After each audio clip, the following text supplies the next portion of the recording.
Bring in William Galvin. He is Secretary of the Commonwealth of Massachusetts, calling for a 30-day cooling off period for some of these names. Secretary Galvin, so go into why you believe that we need to maybe just put a hold on GameStop and some others.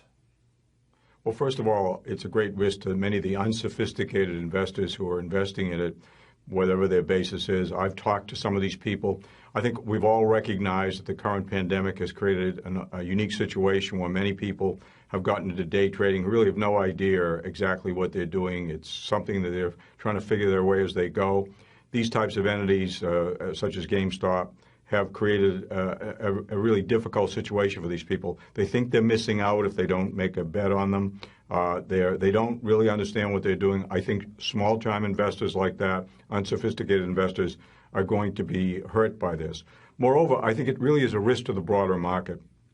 The point that was just made about the structural issue, the systemic issue of the shorting that's going on when you have this excess interest in a stock beyond what the issue is, that has to be addressed. It has to be addressed immediately because that represents a risk to the overall market.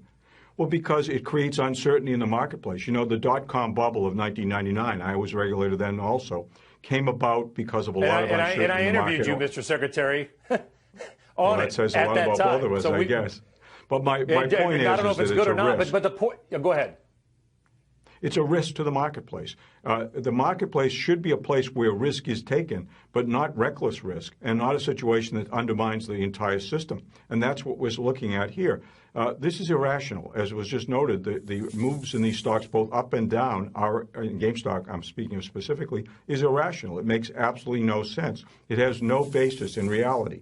That is not what you want in a capital market.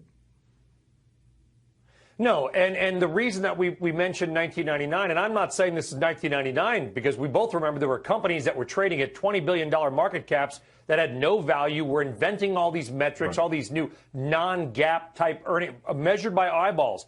This is a little different. To Chamath's point and Scott's point in the interview before us, they talked about fundamental valuations. GameStop's fundamental prospects are not 1,700% better today than they were a couple of days ago. You've got names like, you know, I don't even want to say them because they might move if I utter them, tiny microcap stocks of formerly bankrupt video stores, things like that. Why do they even have options on some of these stocks? Well, they shouldn't.